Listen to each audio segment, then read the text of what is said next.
baru Pak Sugeng saya terakhir. Iya. Jadi malam ini kita berada di TPQ Al Barsanji, Kecamatan Tamalate, Kota Makassar. Kini hadir Pak Nurdin Dakka, kemudian ada Pak Ustadz Hasan Pinang, kemudian Ketua TPQ Al Barsanji Pak Sugeng. Ini momen di sela-sela selesainya peringatan silaturahmi, kerinduan terhadap Rasulullah Muhammad SAW. Oke, kita mulai mungkin dari Pak Nurdin selaku pembina di TPQ Al Barsanji. Kira-kira apa yang menjadi dasar sehingga kita melaksanakan kegiatan pada malam hari ini, tapi tanda kutip Pak tidak memakai kata maulid? Bisa dijelaskan? Baik, bismillahirrahmanirrahim. Assalamualaikum warahmatullahi wabarakatuh. Assalamualaikum warahmatullahi wabarakatuh. Secara spiritualitas, kita umat Rasulullah Muhammad SAW, malam ini sesungguhnya kita membangun komunikasi batin dengan cara menapaktilasi seperti apa pergerakan dan perjuangan manusia termulia di bumi ini. Berangkat dari titik itulah sehingga TPQ Al Barsanji mencoba menangkap pemaknaan bahwa seremonial ala tradisi kita di Sulawesi Selatan, baik itu orang Makassar, orang Bugis, orang Mandar, dan orang Todaka, persenyawaan ini dibangun untuk outputnya adalah bagaimana dekat dengan Rasulullah, mencintai Rasulullah, dan akhirnya adalah cinta kepada Allah. Dengan kecinta kepada Allah berarti manifestasinya adalah cinta kepada Rasul, cinta kepada apa-apa yang diperintahkan dan apa-apa yang dilarang oleh Rasulullah Muhammad Sallallahu Alaihi Wasallam. Oke, sementara demikian. Baik, kemudian kita ke Pak Ustadz Hasan Pinang. Assalamualaikum Ustadz. Waalaikumsalam warahmatullahi wabarakatuh. Iya, ini Ustadz. Ya. Pada malam ini kita melihat ada istilah baru sepertinya. Tidak lagi memakai istilah maulid dalam peringatan hari maulud Nabiullah Muhammad SAW. Jadi ini kita melihat daripada segi beberapa pandangan dan pendapat dari saudara-saudara sesama muslim.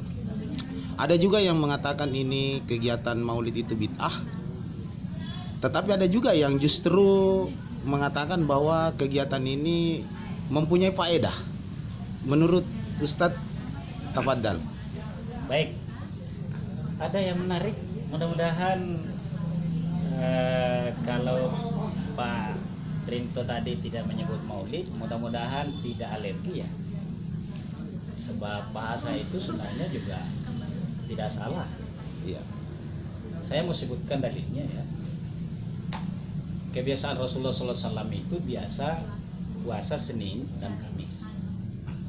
Khusus yang berkaitan dengan kata maulid, Nabi ditanya, kenapa Rasulullah SAW Allahumma shalli wa sallim alaihi puasa Senin? Nah, ini kata-kata yang kita tadi. Apa jawab Rasulullah? Saya puasa Senin itu yauma wulidtu, hari saya dilahirkan. Sejarah makin dibuka, makin jelas bahwa Senin, hari Senin Rasulullah SAW dilahirkan. Dan dia jawab dengan begitu, kata walada. Kalau kita bawa ke nahu sharaf, walada yalidu waldan walidun mauludun. Walada itu telah dilahirkan, yalidu sedang ya. Ini kita syarafnya dulu sedikit agar istilah itu kita tidak alergi jadinya. Maulud itu yang dilahirkan. Siapa yang dilahirkan? Bayinya Rasulullah. Kita sampai ke belakang, mauludun, maulidun, kata maulid, karena maulud tadi ya, maulud, bayi yang dilahirkan. Jadi siapapun yang dilahirkan itu tidak masalah. Kalau maulid tempat, ada namanya dalam ilmu saraf itu, nahu saraf, ismu zaman dan ismu makan, sama-sama menggunakan maulid. Jadi kalau kita bilang maulid, tempat dilahirkan Rasulullah, ya kita akan sebut di Makkah misalnya, atau maulid juga masih kata waktu, tanggal 12 Rabiul Awal, nah begitu. Jadi kata maulidnya sebenarnya kalau sekedar kita mau bahasa yang lain boleh juga, boleh istilah silaturahim karena memang itu tujuannya. Iya. Oke, kita berlanjut bahwa Rasulullah SAW itu jangan terkecoh, menurut saya ya. Iya. Jangan terkecoh bahwa Rasulullah tidak mengadakan maulid. Iya kalau telur, iya kalau songkolo, iya kalau bawa kue seperti yang kita hadapi malam ini, tidak. Tapi memperingati maulid dari dalil itu tadi. Saya puasa. Jadi ulama kita seringkali berkata cara memperingati maulid Nabi itu ya ikuti puasa Senin, itu maulidnya. Kalau Kamis, agar tercatat amal kita pada saat disetor sore Kamis itu ke Allah amalnya, dalam keadaan berpuasa. Itu hobinya Rasulullah. Saya senang kalau amal saya disetor kepada Allah, ke langit, kepada Allah, pada dalam keadaan saya berpuasa. Nah, berkaitan dengan cara sarana yang ada, kita harus bisa membedakan. Dalam agama kita tidak cukup paham agama kalau tidak bisa membedakan yang mana yang usul, yang mana yang furu'i. Iya. Yang inti ada, yang sarana ada. Nah, kalau misalnya di Makkah tidak ada begitu, memang budayanya nggak begitu. Kalau kita yang begini-begini, kita ini menjadi sarana pendukung silaturahim, saling membantu, saling memberi, kira-kira begitu. Jadi kalau mengenai peringatan maulidnya itu jelas ada dari Nabi sendiri, walaupun teksnya Rasul itu hanya puasa, bukan baca Barsanji, dan memang Barsanji lahirnya hampir 200 tahun setelah Rasulullah wafat. Rasulullah SAW itu. Nah, kita hari ini ternyata menjadi sarana mengumpulkan masyarakat, mendengarkan ayat-ayat Allah, mendengarkan petua-petua agama, itu sudah menjadi adat. Saya tidak berkata bahwa adat lebih utama daripada sunnah Rasul. Justru Rasulullah SAW itu melahirkan ulama-ulama yang kalau panjang ya, ini saya maunya sebenarnya dalam pengajian usul fikih ini. Nanti kita baca kitab Ta'lim Muta'allim. Nah, Rasulullah melahirkan itu ulama-ulama yang sangat cerdas, yang mengatakan bahwa al-adatu muhakkamatun, adat-adat yang ma'ruf di masyarakat, nilai-nilai yang baik di masyarakat, yang saling rukun, yang saling menyayangi, yang saling memotivasi, itu harus tumbuh. Tentu beda-beda lokasi-lokasi yang ada. Nah, kalau kita di Indonesia yang begini sangat ma'ruf, sehingga kaidah usul itu al-adah muhakkam. Kebiasaan masyarakat yang baik itu kan rasa itu, kalau menurut budaya apa yang dirasakan baik itu. Ini perlu kajian sendiri ya. Saya kira itu yang satu. Yang kedua malah ada kaidah begini. Kalau kumpul itu hampa, kalau tidak ada di depan kita, tidak ada mic, tidak ada dilihat-lihat kayak malam ini, dianggap itu sebagai sarana. Ada kaidah usul lagi. Lil wasaili hukmul maqasid. Sarana menjadi sama hukumnya dengan tujuan.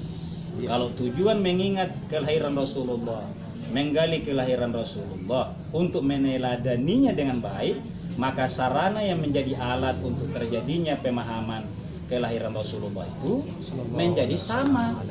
Jadi lil wasail hukmul maqasid.